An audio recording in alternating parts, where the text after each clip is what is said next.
college football playoff national championship. Just the fact that Clemson center Guillermo will be starting tonight is a victory in and of itself. Guillermo was once a prize recruit attending his dream school. He was a teen prankster who made everyone laugh. But suddenly, his future was in jeopardy. A foot injury back in 2014 sidelined him, and he spiraled into a battle with depression. This week, I had a chance to visit with Guillermo at Clemson, and he shared with me his story of tenacity and triumph, face to face.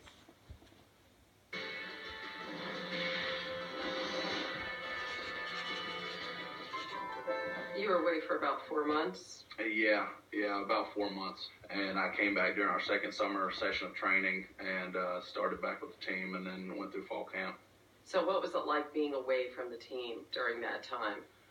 Not very good. I kind of I got depressed, and I started just kind of separating myself, I guess, from people that were closest to me, and I started to kind of let my body get away from me. I started getting away from the things that I loved, and just I didn't handle it very well. And what did that feel like? Is it possible to describe? No, it's like a darkness that just kind of is always, piggybacking on you. And then, it just kind of starts to grow and grow, and it gets heavier and heavier, and you can kind of feel yourself falling until finally just one day, it's too much to handle. And, I started doing things that weren't too terribly great, to my body. And what were you doing? Were you drinking? Yeah, I started drinking a little bit too much. It was one of those things where I was just sitting around, and I was like, well, why not? So what were you seeing when you looked in the mirror at that point? I just saw something that I wasn't. I saw, failure. I'd seen, I just saw any kind of bad thing that you can think. That's what I saw. What made you decide to leave school? Well, I talked to our team psychologist, and eventually went and saw a psychiatrist, and, they kind of got together and said, I think that you need to leave school, maybe go home, because I think, whenever it came down to it, all these thoughts and whatnot that I was having, they knew that it wasn't me. From a little kid who had dreamed of playing football here to get to the point where you felt like you didn't want to play football anymore? Yeah. Depression makes you think thoughts that just aren't you, that are not rational, and it's the same with suicide. That's not rational. That's not something that people want to do, but that's something that depression turns people to because they're weak, and it's just something that just eats at you.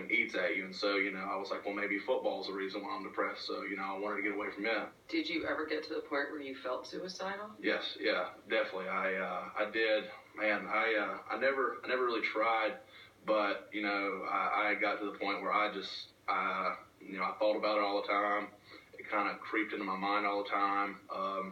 It's just something that if I wouldn't have had my friends around, it probably would have happened, to be completely honest, because it eats away at you, and you just think it every day. It sounds more and more logical, even though every day it gets less and less logical what you're thinking. You just needed the pain to go away. Exactly. I just needed to not feel the way that I was feeling, and and that's something that I eventually started working through and getting help with. But at that time, I just that was the only thing. That was the only escape route that I had, that I thought that I had. And obviously that's not the answer. What is it specific about being depressed and being an athlete that is so challenging? Well, you have to put on this face, this facade of that you're always fine. Everyone's always watching you, especially a major Division I college football player. Everyone's always watching you, and you have to have this facade of I'm okay, nothing's wrong with me. And whenever inside, you've got a monster just eating away at you. At what point did you decide, I think I can go back to school now, I think I'm strong enough? Well, I actually didn't really know until, I was talking with my counselor, and I was still on the fence, and one day I was just kind of like, I need to make my mind up. I don't need to leave, everyone hanging. And so finally one day I said, you know what, I think I can do it. What was the reaction from your teammates when you came back? They were so happy, because like I said, I've always been that guy been like the jokester and made everyone laugh and been like the locker room full. So whenever I told them that I was coming back, I had nothing but, they had nothing but good things to say to me. I understand there's 3 little words that you say to your teammates. Yes.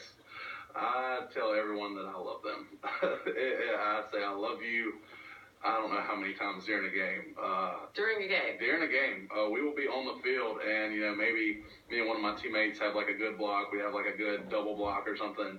And after we'll get done, I'll be like, dude, I'll fist pound him. I'll be like, dude, love you.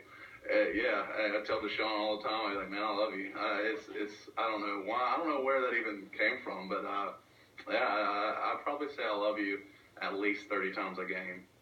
At least. What's the reaction? A lot of times they don't really know what to say. They're just like, okay, like, thanks, I guess. I always make Deshaun, he might have a bad pass or something, or he might come off and it's obvious that he's upset. And I'll stand there and be like, dude, I love you. And he'll be like, yeah, okay, whatever, He'll put a towel over his head. I'm like, I guess I'm going to stand here until you tell me. So, and then finally most of the time he'll tell me. Sometimes I'll be like, okay, maybe I'm annoying him too a little bit, So he'll usually tell you that he loves you back. Usually. About 90% of the time he'll tell me. And even during the Orange Bowl, I was sitting there, and he even told me he loved me first. And, almost brought a tear to my eye. I was like, oh, my goodness. I guess it must be rubbing off. Must be doing something right. Why do you want to share your story? Because I don't want anyone to go through what I went through. And I know it will, but, I want to be able to inspire people.